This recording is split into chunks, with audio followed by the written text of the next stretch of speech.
Welcome to New York's #2 sports show. Rangers beat the Devils 4-3 at Madison Square Garden in a chaotic game.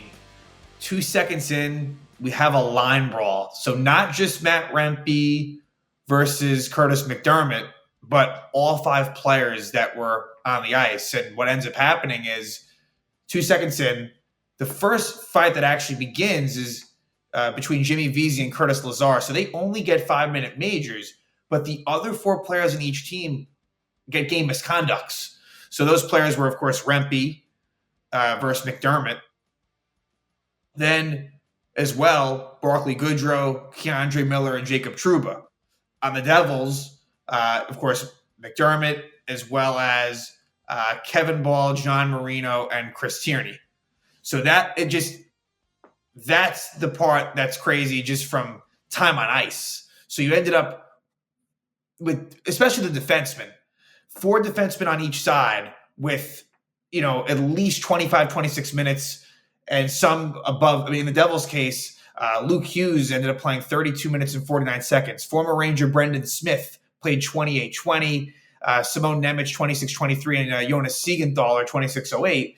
And then for the Rangers, it was the Lindgren-Fox pair and Gustafson Schneider. So Lindgren, 27-17, Fox, 29-39, Gustafson, 29-42, and Schneider, 27-36. So just crazy in that aspect to it. And this was Gustafson's first game back. Zach Jones was the healthy scratch, which isn't a surprise.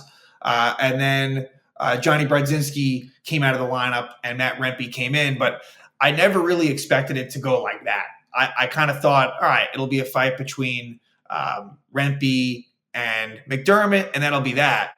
But it ends up being a full-on line brawl. We've never seen Keandre Miller fight. He went at it with John Marino, the 2 defensemen going at it. It was Trouba versus Tierney, Goodrow against Ball, and like I said, Vesey versus Lazar, and Rempe versus McDermott. But yeah, I mean, it was somewhat reminiscent to 2012. Now, that was just 3. That was Bickle, Rupp, and Prust, I believe, were the 3 that were involved in that fight, if memory serves me correct, against the Devils, 4th line. But this had all 5. And, Laviolette was really frustrated. He was, him and Travis Green, the Devils interim head coach, were going at it, and kind of similar back then with John Tortorella versus Pete DeBoer. So, it wasn't great for either team in terms of what they had to deal with the rest of the game. Keep in mind, the Devils played the night before. And what was a really demoralizing loss to the Devils, any little chance the Devils had, which wasn't much, basically ended with their result last night versus the Penguins, where they had a 3-1 lead going to the third, and it was a complete collapse where they allowed, I think they ended up losing 5-3 or 6-3. And so the Rangers sweep the 4-game season series versus the Devils, 8 points to none.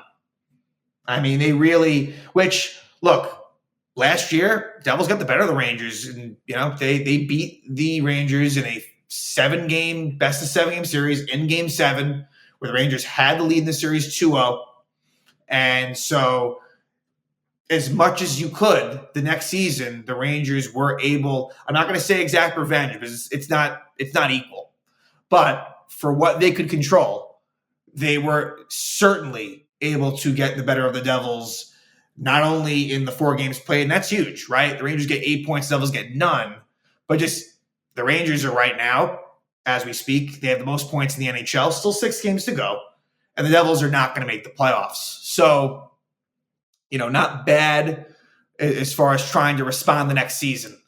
But yeah, this was a kind of a crazy game in more ways than one, obviously, with really, to me, I looked at, like I said, the defense, like both sides having 4 defensemen is kind of crazy. Apparently, in an emergency situation, I guess Zibanejad would have dropped back to defense. Never got to that point. But the Rangers took a 2-0 lead, played a great first period, then got extremely sloppy in the second. Devils took a 3-2 lead, but in the third, as the Rangers have done, they were able to come back and win the game 4-3. They just had a great ability to come back. They really have, like I've said, Rangers haven't really had the lead for as much as they have the most points in the NHL. They really haven't either had the lead or necessarily been great with the lead early in games.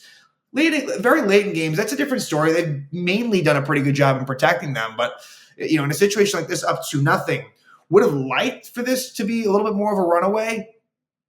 But look, the Devils have pride, and especially with what happened. I'm sure Travis Green wasn't too thrilled after the first period. And they kind of, in some ways, took it to the Rangers, but the Rangers were really the better team in this game. They outshot the Devils 41-20.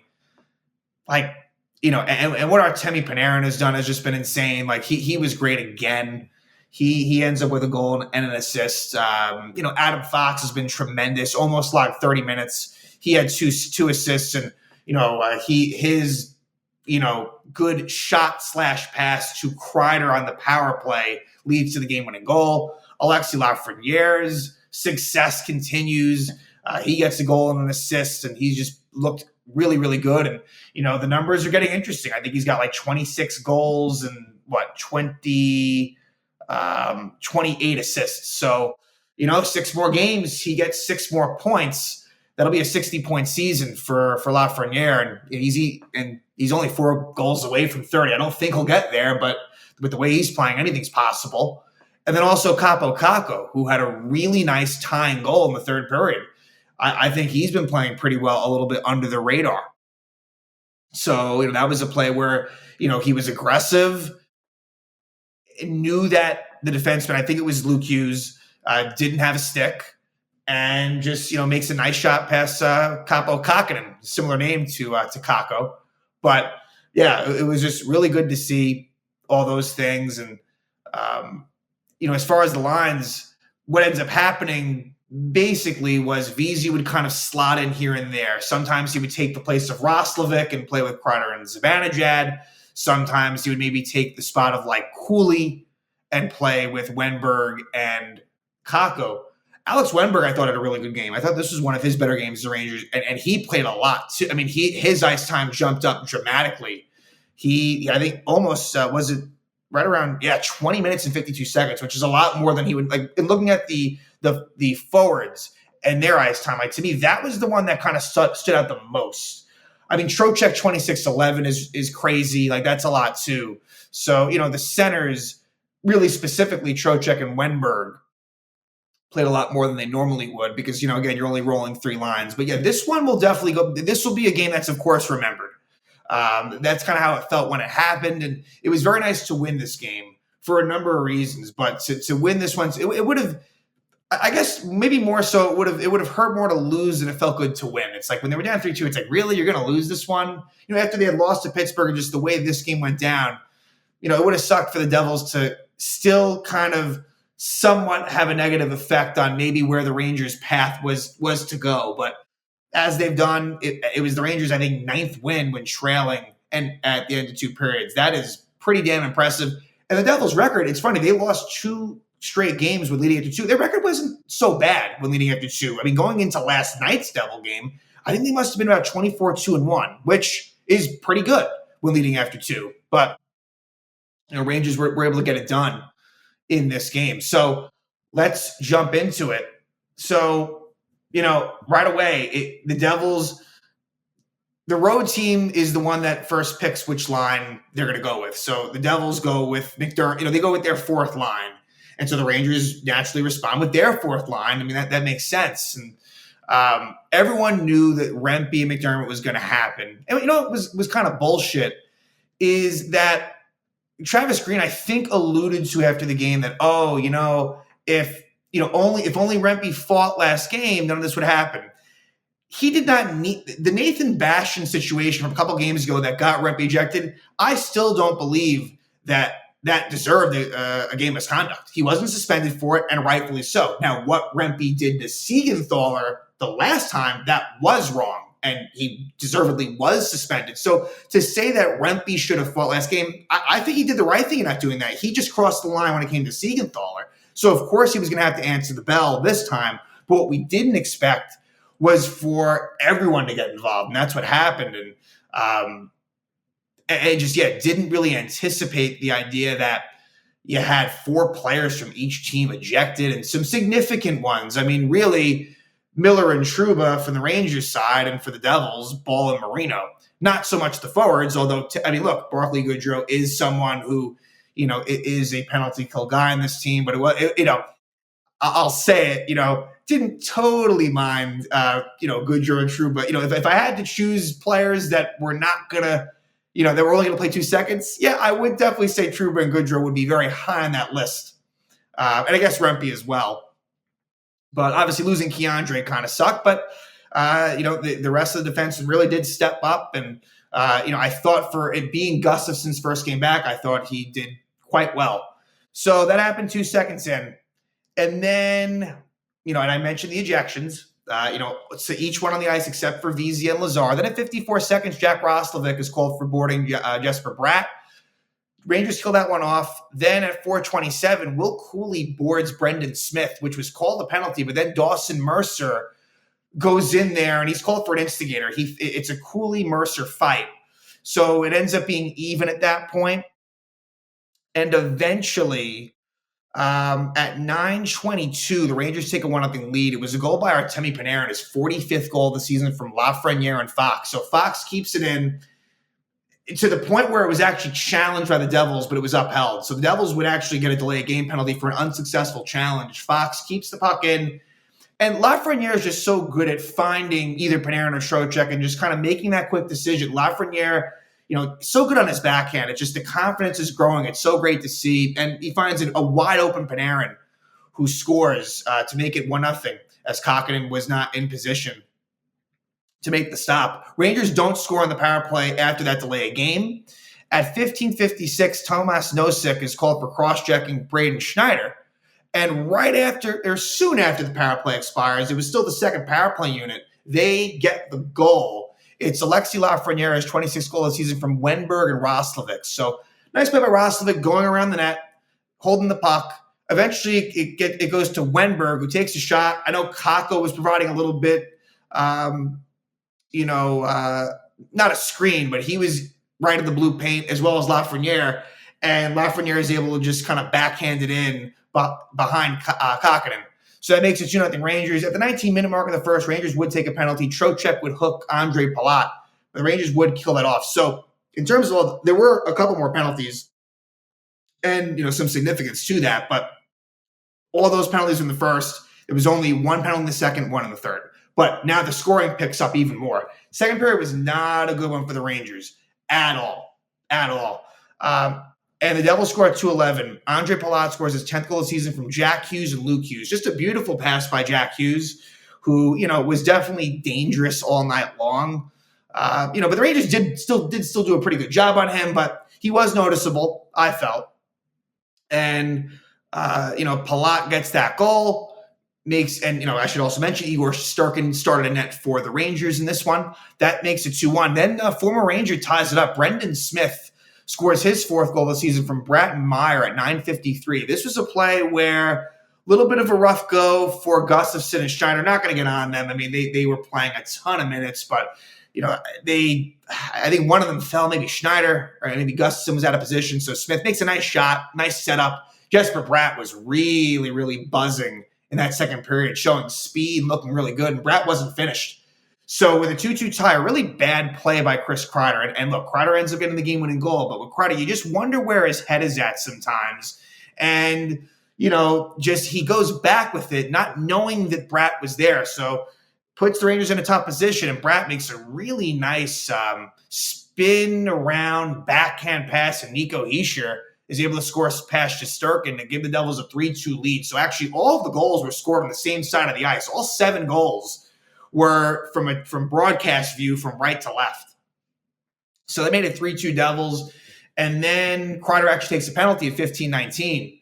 He trips Curtis Lazar, but the Rangers kill it off. It was a good penalty kill for the Rangers, I felt, on that one. And, the Ranger PK has been pretty good, as I've mentioned, and I would say better than the power play has been. But the power play does come through in the third period. But at the end of 2, it's 3-2 Devils. I thought Shesterkin, kind of a ho-hum game for Igor as far as he wasn't great, but he wasn't bad. And did make a couple of pretty big saves along the way, even though the Devils only had 20 shots on goal. So the Rangers looking to come back, going to the third, and they do just that. And it's Kako who ties it up, his 13th goal of the season, unassisted. So 5:32 in, we're tied at 3 in the third. And Luke Hughes, I think it was a situation where he broke his stick. And Kako was aware of this and showed some nice burst and had some separation, and was just good awareness to know, hey, like, you're going to handle that differently than you normally would if he has a stick. Enough room to fire off a shot and scores over the left shoulder of Kakkonen.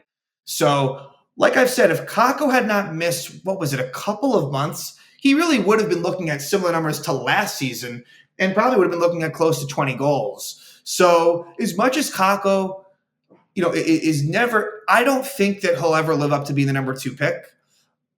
He's a really good player. He is. If you put it in the right context, Kakko really is a guy that will help you win games and is a very good third-line player. And he scores there to make it 3-3. Then the Rangers, who really were controlling the play in the third period, and they've typically been very good in the third. Eventually, Brendan Smith takes a penalty. He hooks Jack Roslovic at 13:38. So Roslovic draws the penalty, and the Rangers get a power play, and they would score on it. Towards the end of it, at 15:03, Chris Kreider scores his 36th goal of the season. Look, Kreider, he makes his killing on the power play. That's really where it is. It's a tip-in goal from Fox and Panarin. Panarin showing great speed. And, Panarin was, again, excellent in this game. And Adam Fox finds Kreider open enough, and Kreider gets a stick on it, and it trickles in past Kakkonen, makes it 4-3 Rangers. And Devils had some chances down the stretch, but the Rangers were able to hold on for the 4-3 win. A good win for the Rangers and a very eventful game this was. Like I said, I think this one will definitely be remembered. I mean, I think most of us Ranger fans, remember that 2012, one that involved. The main thing that you really think about is that Stu Bickle. I think it was. I can't remember if it was Dubinsky that kind of backed off. Although, I can't remember for sure. And then Stu Bickle, who sometimes did jump up to play forward, but he was on defense, just goes up and. Again, the shouting match between Torts and DeBoer. But yeah, this one, was a new addition. I mean, also the Rangers had one a few years ago against the Capitals, and the whole Tom Wilson situation where he kind of ragdolled Panarin. And so there was a line brawl there as well. And Brendan Smith was on the Rangers side that time. And I remember Smith was very involved in that as well as Pavel Buchnevich and some others. But I mean, at that point, the Rangers season was all but finished in 2021. So yeah, Rangers win. And now they will take on the Detroit Red Wings. 6 games to go. This will be a very big game for Detroit. Make no mistake about it, Detroit is right in the middle of the playoff race. So the Rangers, this will be their first time visiting Detroit this season. The Rangers played them twice earlier on November 7th and November 29th, 2 games in which the Rangers won.